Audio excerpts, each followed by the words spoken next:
दोस्तों, भगवान शिव के बारे में ऐसा कहा जाता है कि भगवान शिव त्रिलोक के आदि और अंत के देवता हैं, जिनके आगे दुनिया की सभी शक्तियां असफल हो जाती हैं। लेकिन क्या आपको मालूम है आखिर भगवान शिव का जन्म कैसे हुआ था?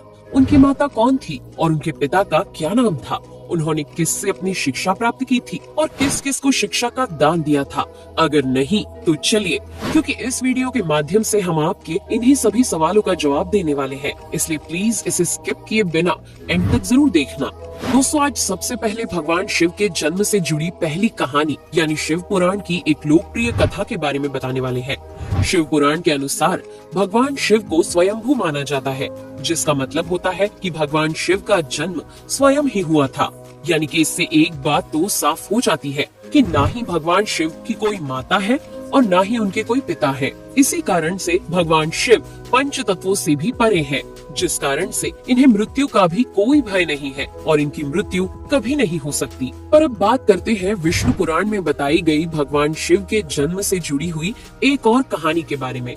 विष्णु पुराण में बताया गया है कि भगवान विष्णु के माथे से निकलने वाले तेज के कारण भगवान शिव की उत्पत्ति हुई थी और उनके नाभि से निकलते हुए तेज से कमल पर विराजमान ब्रह्मा जी का जन्म हुआ था। मगर दूसरी ओर भगवान विष्णु के जन्म के बारे में शिव पुराण में बताया गया है कि एक बार की बात है जब भगवान शिव अपने घुटने मल रहे थे और उनके घुटनों से निकलने वाले मैल से भगवान श्री विष्णु जी का जन्म हुआ था। पर अगर ऐसा हुआ है तो विष्णु पुराण और शिव पुराण एक दूसरे से बिल्कुल अलग है। इस कथा के अलावा भगवान शिव के जन्म की एक और पौराणिक कथा काफी ज्यादा पॉपुलर है, जिसे शायद आपने बड़े बुजुर्गों से सुना होगा। पर अगर नहीं सुना तो आपकी जानकारी के लिए बता दें कि एक बार की बात है जब भगवान विष्णु और परम ब्रह्मा जी के बीच इस बात पर बहस छिड़ गई थी कि आखिर इस संसार में सबसे महान कौन है। और जब भगवान विष्णु और भगवान ब्रह्मा इस बात को लेकर बहस कर रहे थे तो एक जलते हुए खम्बे के रूप में महादेव उनके बीच आए थे। दोस्तों, वो दोनों इस रहस्य को नहीं समझ पाए और तभी अचानक से एक आवाज आई जिसने कहा कि जो भी इस खम्बे का छोर ढूंढ लेगा वही सबसे महान कहलाएगा। ऐसा सुनते ही ब्रह्मा जी ने एक पक्षी का रूप लिया और खम्बे का ऊपरी हिस्सा ढूंढने निकल गए। वहीं विष्णु जी ने वराह का रूप धारण किया और खम्बे का अंत ढूंढने निकल गए। बहुत देर तक खोजने के बाद भी दोनों में से किसी को भी खम्बे का छोर नहीं मिला और दोनों हार मानकर वापस आ गए। जिसके बाद भगवान शिव अपने असली रूप में आए और फिर भगवान विष्णु और ब्रह्मा जी ने ये मान लिया कि महादेव ही सबसे महान और शक्तिशाली हैं। इनसे बड़ी शक्ति इस दुनिया में कोई नहीं है। इसके साथ ही शिव पुराण में बताया गया खम्बा इस बात को दर्शाता है कि ना ही भगवान शिव जन्मे थे और ना ही उनका कोई अंत है। और एक कारण तो यही है कि भगवान शिव को स्वयंभू कहा जाता है, यानी भगवान शिव का अंत है ही नहीं, वे अमर है।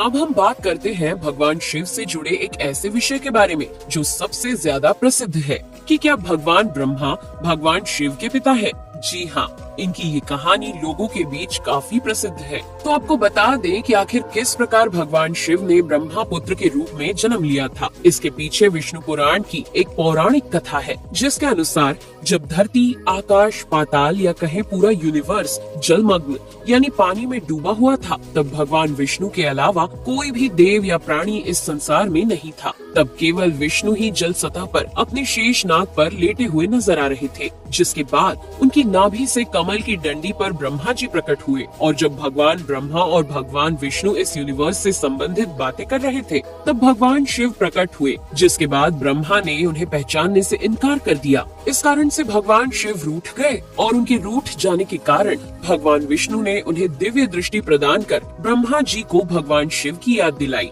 जिसके बाद भगवान ब्रह्मा को अपनी गलती का एहसास हुआ और शिव से क्षमा मांगते हुए उन्होंने उनसे अपने पुत्र रूप में पैदा होने का आशीर्वाद मांगा। जिस कारण से भगवान शिव ने भगवान ब्रह्मा की प्रार्थना को स्वीकार करते हुए उन्हें ये आशीर्वाद दे दिया। लेकिन इसके बाद जब भगवान ब्रह्मा ने इस सृष्टि की रचना शुरू की तो उन्हें एक बच्चे की जरूरत पड़ी और तब उन्हें भगवान शिव का आशीर्वाद ध्यान आया, जिसके लिए भगवान ब्रह्मा ने तपस्या की और बालक के रूप में भगवान शिव उनकी गोद में रोते हुए प्रकट हुए। आपको बता दें कि ये भगवान शिव का एकमात्र बाल रूप है। जब भगवान ब्रह्मा ने उनके रोने का कारण पूछा तो उन्होंने बताया कि उनका कोई नाम नहीं है। तब भगवान ब्रह्मा ने भगवान शिव का नाम रुद्र रख दिया, जिसका मतलब होता है रोने वाला। पर इसके बावजूद भी भगवान शिव चुप नहीं हुए, इसलिए ब्रह्मा ने उन्हें दूसरा नाम दिया, पर शिव को वो नाम भी पसंद नहीं आया और फिर भी वे चुप नहीं हुए। इस तरह शिव को चुप कराने के लिए भगवान ब्रह्मा ने भगवान शिव को 108 नाम दिए थे, जो रुद्र, शर्व, भाव, उग्र, भीम, पशुपति, ईशान और महादेव जैसे नाम थे। और शिव पुराण के अनुसार उनके ये नाम पृथ्वी पर लिखे गए थे।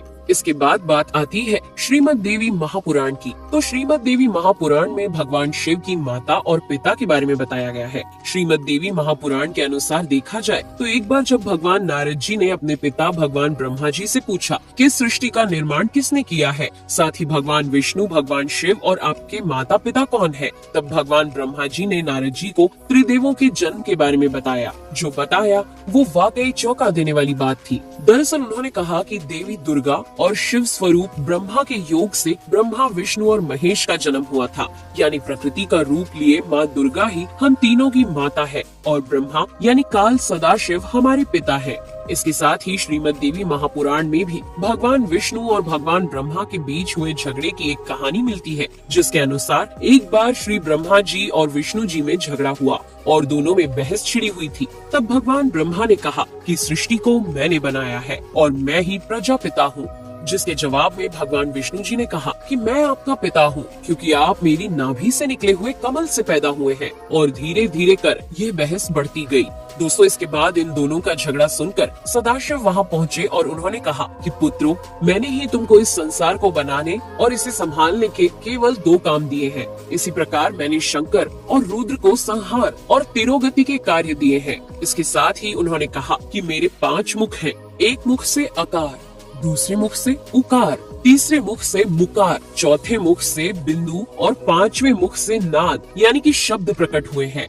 उन्हीं पांचों को एक साथ मिलाकर देखा जाए तो एक अक्षर ओम बनता है, जिसे आज हम सभी भगवान शिव के मूल मंत्र के रूप से जानते हैं। इतना कहने के बाद भगवान ब्रह्मा और विष्णु दोनों ही समझ गए कि भगवान शिव से ज्यादा शक्तिशाली इस दुनिया में कुछ भी नहीं है और दोनों ने भगवान शिव को प्रणाम किया और चले गए। चलिए दोस्तों, अब जब आप भगवान शिव के बारे में इतना तो जान ही चुके हैं, तो क्या आपको पता है कि आखिर भगवान शिव ने किससे शिक्षा प्राप्त की थी और उनके गुरु कौन थे? हम जानते हैं शायद ही इसका जवाब आप में से किसी को पता होगा, पर जिन्हें नहीं पता उन्हें बता दें कि भगवान शिव स्वयं इस संसार के गुरु माने जाते हैं, जिन्होंने इस संसार में गुरु शिष्य की परंपरा की शुरुआत की थी। लेकिन अगर सवाल आता है कि आखिर भगवान शिव किसके गुरु थे, तो आपको जरूर जान लेना चाहिए कि हिंदू धर्म के ग्रंथ कहते हैं कि ब्रह्मा जी और शिव जी इस संसार के सबसे पहले गुरु हैं, जिन्होंने गुरु शिष्य के इस रिश्ते की शुरुआत की थी। जहां भगवान ब्रह्मा ने अपने मानस पुत्रों को शिक्षा प्रदान की थी, वहीं भगवान शिव ने अपना ज्ञान केवल अपने 60 शिष्यों को दिया था। यानी भगवान शिव